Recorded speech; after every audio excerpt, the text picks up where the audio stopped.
ওই যে আমরা ছোটবেলায় একটা কথা পড়েছি না, যে অর্থই অনর্থের মূল। আসলে এটা সত্যি কথা। আপনার যদি কিছু টাকা পয়সা থাকে, তাহলে আপনার আত্মীয় স্বজনের আপনার খোঁজ খবর নিতে তাদের কোনো বাধবে না। কিন্তু আপনার যদি টাকা পয়সা নাই থাকে, দেখবেন আপনার খোঁজ কেউ নেবে না।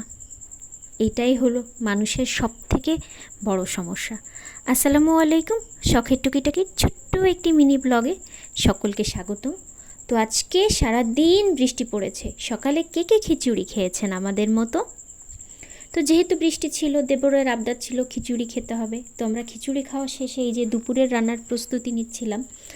মা এখানে আসলে আমাকে চাল কুমড়া কুচি করা শেখাচ্ছিল, কারণ আমি গ্রেটার ছাড়া আসলে চাল কুমড়া বা আলু এগুলো কুচি করতে পারি না। তো আমি মানে বৌমা পেয়েছে আমার শাশুড়ি, কিছুই পারে না। তো এখানে মা মাছগুলো আজকে কেটে নিচ্ছিল, কেটে না, এটাকে যেন কি বলে, আহ, যাই হোক কিছু। তো এগুলো, এই মাছগুলো আজকে ভাজি হবে। তো মা সুন্দর করে এগুলা ঠিকঠাক করছিল। আগের দিন আমি আর আমার শাশুড়ি মা এগুলা কেটেছি, কিন্তু আমার কাটা মাছগুলো পেটের মাঝখানে না অনেক ময়লা ছিল। মানে নিতান্তই কেমন যে একটা মেয়ে মানুষ হয়েছি আমি, কিছুই পারি না। তো আমার শাশুড়ি মা আমাকে সব কিছুই শিখিয়ে নিচ্ছেন। এই যে মা দুইটা দুইটা করে কড়াইতে দিয়ে মাছ ভাজি করে নিচ্ছেন। অলরেডি মা বোধহয় মাছ ভাজি করে ফেলেছেন, তো প্লেটে রেখে দিয়েছেন। অল্প আছে, চুলার আঁচেই, মানে সে লাকড়ির চুলার আঁচেই রান্না করছেন মা। এই তো ভেজে রেখেছেন, আমি বলেছিলাম না। আর এই যে মাছগুলো লবণ হলুদগুলো মাখিয়ে রেখেছেন, এইগুলোও মা সুন্দর মতো ভাজবেন সেই কারণে। আর এই যে চাল কুমড়া কুচি করা হলো না, সেই কুচি না লবণ হলুদ দিয়ে মা মাখিয়ে রেখেছে।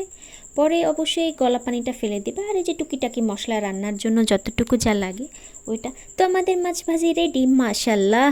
দেখেছেন মাছ ভাজি কত লোভনীয় হয়েছে, অনেক মজা।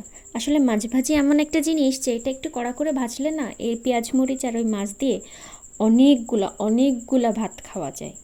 আসলে মাছ ভাজিটা এরকম একটা জিনিস। তো বাঙালি, ওই যে বলে না মাছে ভাতে বাঙালি, মাছ না হলে চলে বলেন। তো এর মাঝখানে মা আবার ইলিশ মাছ কেটে রেখেছে। ইলিশ মাছ কেটে রেখেছিলেন হলো যে আমার বললাম যে মা আর কিচ্ছু লাগবে না, বললো তুমি কি খাবা। তা আমি এতবার বলছি যে মা আমি অন্য কিছুর দরকার নাই, তো মা ইলিশ মাছ কেটে রেখেছিলেন। এপাশে আবার ওই যে ছোট্ট ছোট্ট মাছ দেখিয়েছিলাম, কাইল্লা মাছ, ওইগুলা দিয়ে মা এই যে এই দেখেন এইগুলা মা ভেজে নিয়েছে। ওইগুলা দিয়ে মা কচুর মুখি দিয়ে সুন্দর একটা তরকারি রান্না করেছে। এইখানে আবার ওই যে ইলিশ মাছের মশলা বাটছেন। এই যে ইলিশ মাছ রান্না হয়ে গেছে, কি সুন্দর হয়েছে মাশাল্লাহ কালারটা, তাই না? খেতেও অনেক মজা হয়েছিল। তো এই যে আমাদের খাবারের মেনু, কাল্লা মাছের তরকারি, ইলিশ মাছের তরকারি, এটা ছিল চাল কুমড়া ভাজি, এটা ডাল ছিল, দেখেছেন ধোয়া উঠছে, আর এটা ছিল আমাদের প্রিয় মাছ ভাজি। তো আজকের মতো এখানেই শেষ। আমার ছোট্ট মিনি ব্লগ থেকে বিদায় নিচ্ছি।